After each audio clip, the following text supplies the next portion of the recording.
अस्सलाम वालेकुम dear students. आज हम नाट्यशास्त्र पे बात करेंगे। ये भी एक बहुत ही इम्पोर्टेंट ग्रंथ है म्यूज़िक का, म्यूज़िकल टेक्स्ट। इससे पहले मैंने दो ग्रंथों पे बात की, एक संगीत पारिजात और चतुर्दंडी प्रकाशिका। उसके बाद मैं आज नाट्यशास्त्र पे बात करूँगा। नाट्यशास्त्र ये जो है नाट्यशास्त्र ये एक ग्रंथ है जो परफॉर्मिंग आर्ट्स पे आधारित है, जिसमें परफॉर्मिंग आर्ट्स के बारे में डिस्कस किया गया है। In fact it is the oldest surviving Sanskrit text on performing arts. ये बहुत ही पुराना टेक्स्ट है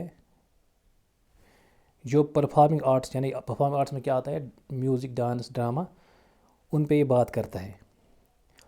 it is the first text dealing entirely with stage craft including dance and music. ये जो पहला ऐसा टेक्स्ट है जो कि स्टेज क्राफ्ट यानी कि थिएटर इसको ड्रामा भी कहते हैं, उस पर बात करता है और म्यूज़िक पे भी बात करता है। इसकी इम्पोर्टेंस को देख के इसको फिफ्थ वेद भी कहा जाता है। फिफ्थ वेद, पांचवा वेद। जैसे आपने सुना होगा कि वेद जो है वो 4 वेद है, तो इसको पांचवा वेद मानते हैं, इतना इम्पोर्टेंट है ये। और ये टेक्स्ट जो है, ये जो बुक है, इसको हम ग्रंथ कहेंगे। इंसाइक्लोपीडिया जैसे होता है वैसे ही एक ग्रंथ होता है।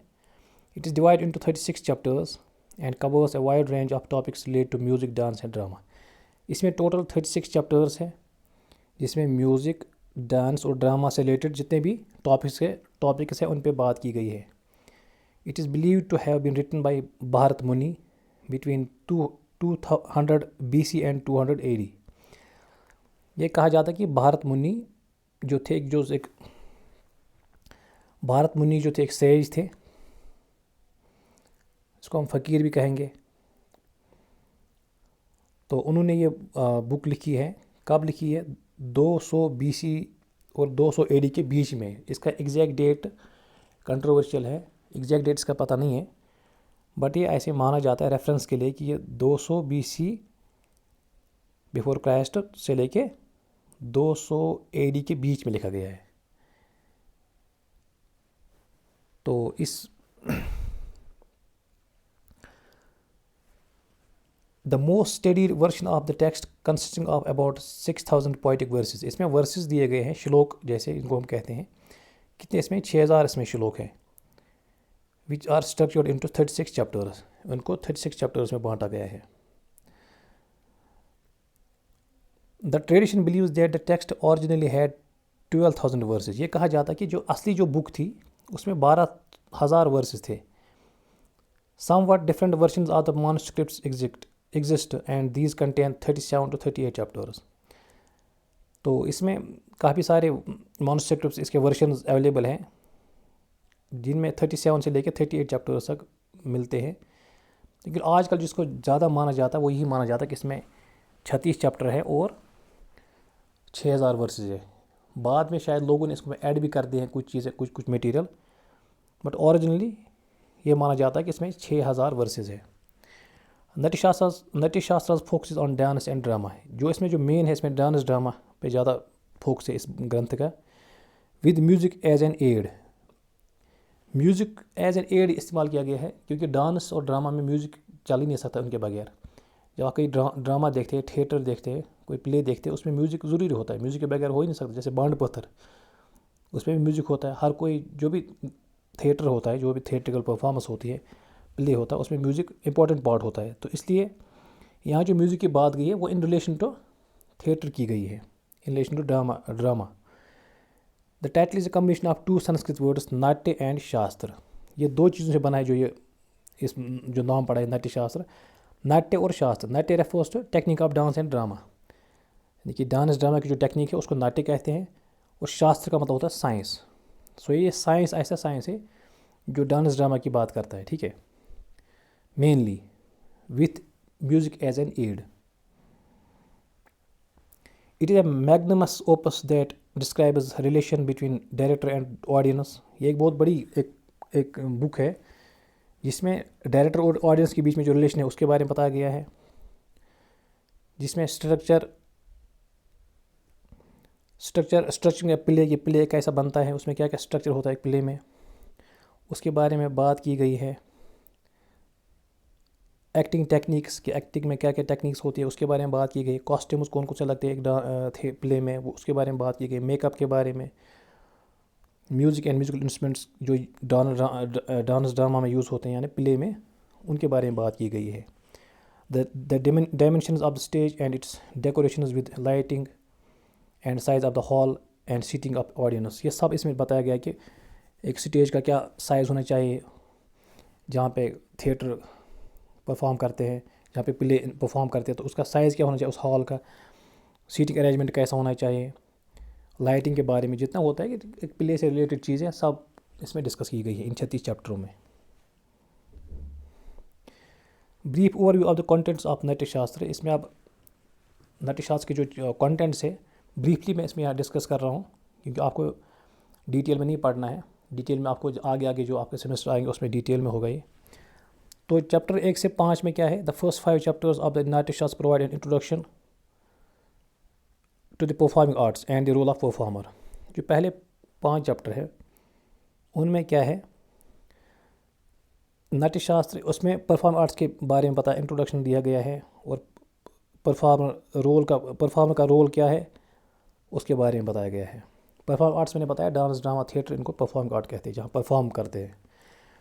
Chapter 6 to 12, these chapters describe the different elements of drama including the plot, character, stage design।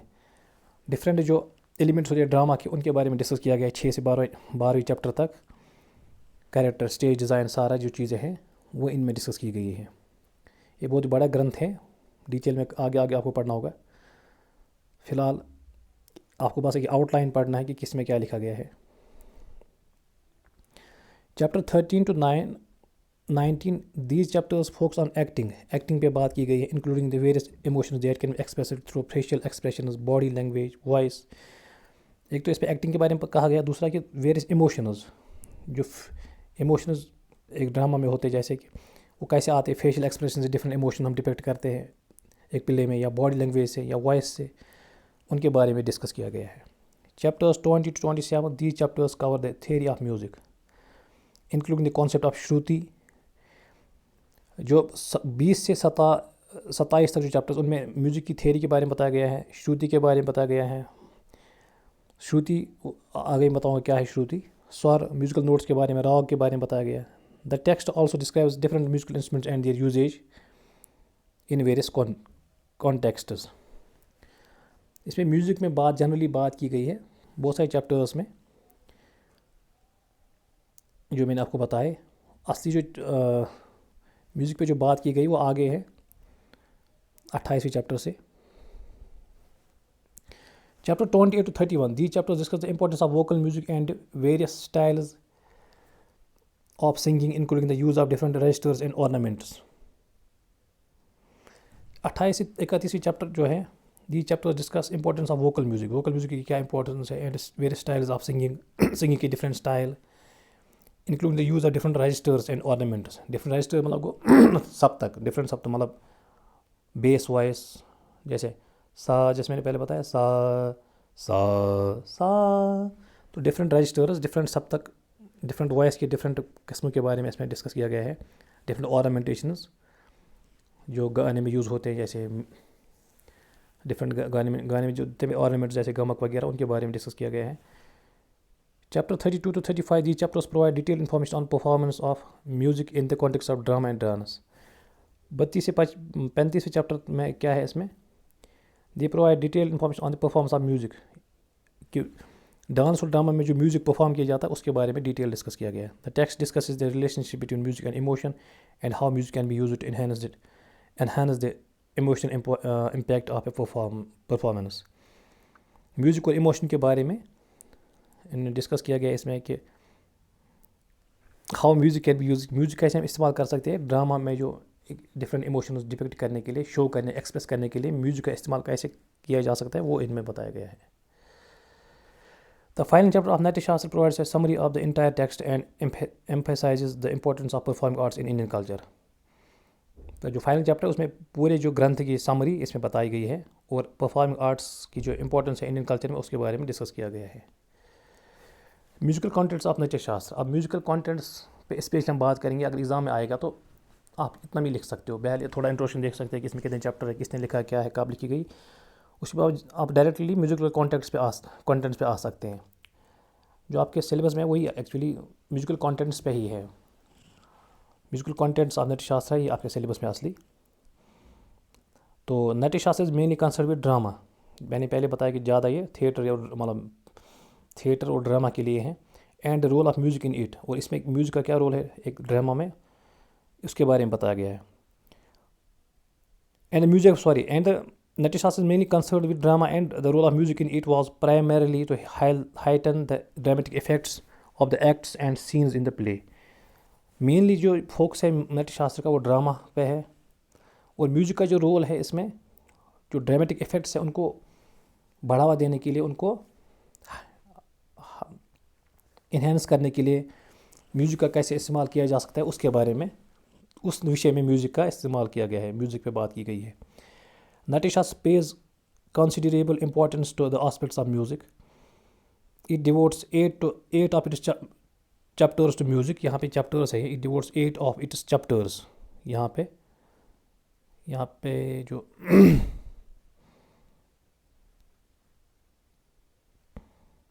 It devotes 8 of its chapters, यहाँ पे जो है ना 8 ऑफ इट्स, यहाँ पे चैप्टर्स आप लिखना है, CHAPTERS। It denotes 8 of its chapters to music in the play and music in general. इसमें कम से कम 8 चैप्टर ऐसे हैं जिसपे जो बिल्कुल म्यूजिक पे फोकस है, और प्ले में म्यूजिक कैसे, जो म्यूजिक प्ले में म्यूजिक यूज़ होता है उसके बारे में कहा गया है, और म्यूजिक इन जनरल म्यूजिक पे बात की गई है। Chapter 27 deals with music employed in theatre. 27वें चैप्टर में क्या है कि थिएटर में जो म्यूजिक इस्तेमाल होता है उसके बारे में बात की गई है। The theory of music, techniques of for singing and music instruments are discussed over chapters 28 to 34। उसके बाद जो म्यूजिक की थ्योरी है, techniques of singing, music instruments, उनके बारे में डिटेल में डिस्कस कहाँ किया गया है 28 से लेके 34वें चैप्टर तक, 28 to 34। these chapters are basically devoted to music।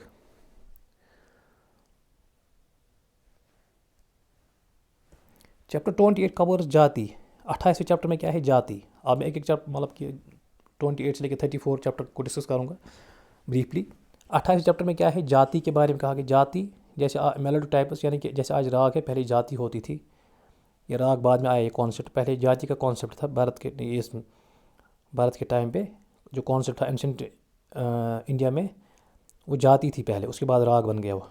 और श्रुति, माइक्रोटून्स, जैसे माइक्रो इंटरवल्स भी कहेंगे, माइक्रोटून्स भी कहेंगे इनको, कि एक सप्तक में 22 श्रुतियाँ होती हैं, उनके बारे में कहा गया है डिटेल में। स्वर, कितने स्वर है, 7 स्वरों के बारे में कहा गया। ग्राम, जो स्केल आज है थार्ड, उस टाइम ग्राम था कॉन्सेप्ट। मूर्छना भी एक ऐसा अरेंजमेंट ऑफ स्वरा था जिससे डिफरेंट हम बनाते थे, डिफरेंट स्केल बनाते थे। और रजस्थानाज यानी कि रजिस्टर, यानी सप्त, मंदर सप्त, मध्य सप्त, तार सप्त, इनको रजिस्टर कहते हैं। तो ये सारा ये पॉइंट्स इसमें डिस्कस किए गए हैं, वो हम यहाँ पे आपको नहीं डिस्कस कर रहा है क्योंकि ये आपका खाली एक आउटलाइन है इस आपके सिलेबस में। वो आगे जब आप जाएंगे हायर क्लासेस में तो उसमें डिटेल में पढ़ना पड़ता है। फिर ये चैप्टर 29, जो चैप्टर 29 है, it describes the playing techniques of string instruments like Veena and distinctions between vocal and instrumental music etcetera. इसमें और भी चीज़ें हैं। जनरली इसमें जो स्ट्रिंग इंस्ट्रूमेंट्स हैं उनके बारे में, जो तार से, जिसमें तार लगाए, तार से बजते हैं, तार वाले इंस्ट्रूमेंट है स्ट्रिंग इंस्ट्रूमेंट्स, उनके बारे में बात की गई, स्पेशली वीणा। और वोकल इंस्ट्रूमेंटल म्यूजिक के बीच में जो डिस्टिंक्शन है, डिफरेंसेस है, उनके बारे में डिस्कस किया गया है। Chapter 30 describes wind instruments. तीसरे चैप्टर में जो सुशीर वाद्य जिनको कहते हैं, विंड जो हवा से चलते हैं, हवा से हम ब्लो करते हैं, जैसे फ्लूट में हम वामसा लिखा है यहाँ पे, वामसा उसको फ्लूट कहते हैं। And way of playing it, एक फ्लूट कैसा बजता है, डिफरेंट इनने और भी सुशीरवादी के बारे में बात की गई है इसमें, लेकिन जनरली इसमें किसमें विन फ्लूट के बारे में बात की गई है। वामसा जिसको कहते थे कि वो कैसे बजता है, उसके कंस्ट्रक्शन के बारे में बात की गई है। चैप्टर 31 डील्स विद ताल। 31वां जो चैप्टर है उसमें ताल के बारे में डिस्कस किया गया है। लय यानी 3 ताल और जो टेम्पो जो होता है, ताल में जो टेम्पो होता है ना, स्पीड, 3 स्पीडों के बारे में बताया गया, जैसे विलंबित लय, मध्य लय, द्रुत लय, स्लो, मीडियम एंड फास्ट जो होते हैं ना टेम्पो, उनके बारे में बात की गई है। यति 3 टाइप्स ऑफ मोमेंट्स, गाने में जो 3 प्रकार के मोमेंट्स होते हैं उसके बारे में बात की गई है। घनवाद्य यानी इंस्ट्रूमेंट्स जो सॉलिड इंस्ट्रूमेंट्स होते हैं ना, जैसे सिम्बल्स होते हैं, तो उनके बारे में इसमें बात की गई है 31 चैप्टर में। इंस्ट्रूमेंट्स के 4 प्रकार होते हैं, 4 कैटेगरीज। एक होता है सुशीर वाद्य यानी विंड इंस्ट्रूमेंट्स जो हवा से बजते हैं या फूंक से बजते हैं। दूसरा होता है तत्वाद्य यानी स्ट्रिंग इंस्ट्रूमेंट्स। तीसरा होता है अवनद्यवाद्य यानी कि ड्रम्स। चौथा होता है घनवाद्य यानी कि सॉलिड मेटल से जो बनते हैं, सॉलिड मेटल से या वुड से।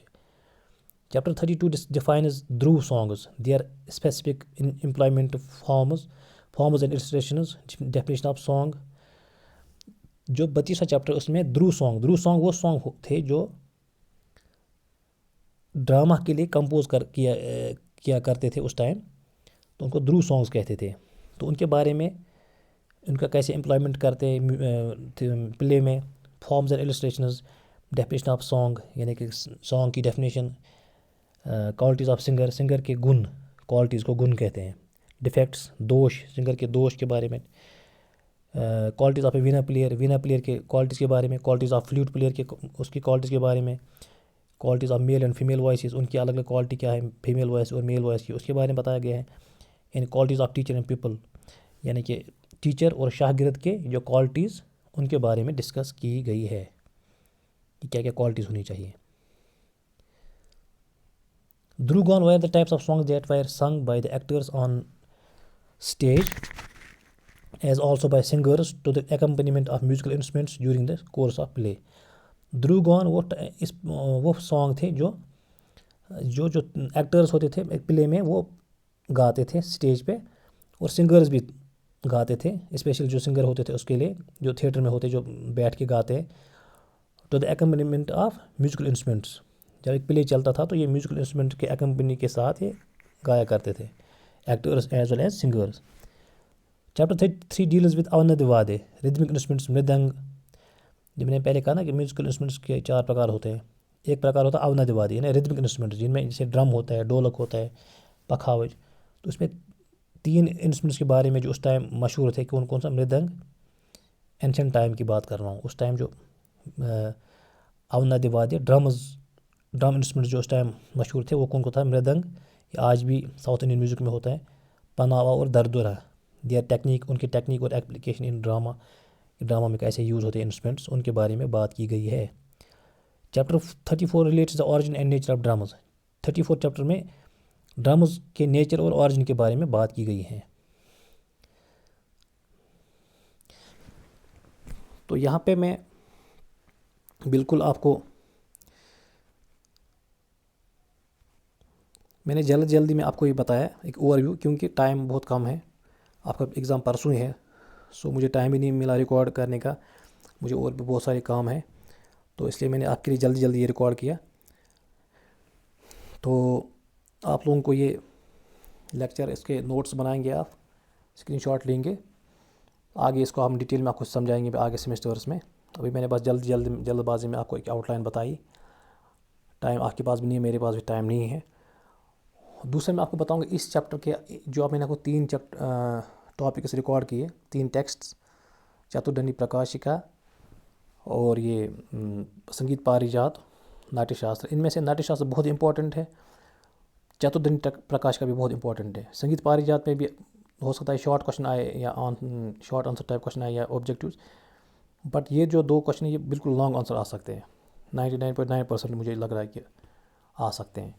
इसके अलावा इन टॉपिक्स के अलावा आपको तैयार करना है बायोग्राफीज़ में, जो आपकी बायोग्राफीज़ है, बायोग्राफी में स्पेशली आपको उस्ताद अहमदी जान थिरकवा, जो एक बहुत ही मशहूर तबला प्लेयर थे, उनके बारे में आपको अच्छी तरह से तैयार करना, उनकी बायोग्राफी, वो 100% आ सकता है, मुझे ऐसा लग रहा है। इसके अलावा हारमनी, जो म्यूज़िकल टर्म्स है उसमें छोटी छोटी डेफिनेशन, उसमें हारमनी आ सकती है। इसके अलावा उसके बाद आपके जो सिलेबस में राग, जो 2 राग है उसमें से राग जौनपुरी 100% आएगा विद नोटेशन, उसको भी आप तैयार करिएगा। तो इंशाल्लाह आपका पेपर अच्छा होगा। जिन लोगों ने अभी तक सब्सक्राइब नहीं किया है वो सब्सक्राइब करेंगे, और उम्मीद करता हूँ कि आप जो जितने बच्चे हैं जो सुकन मैम के पास पढ़ते हैं उनको भी शेयर करेंगे, आप उनके साथ भी शेयर करेंगे, अफजल मैम के बच्चों के साथ भी शेयर करेंगे सब। और अगर कोई अमर सिंह में किसी को जानता है 3rd सेम के बच्चे, उनके साथ भी शेयर करेंगे ये लेक्चर्स दोनों, तो सबका फ़ायदा होगा। तो आज के लिए इतना काफ़ी।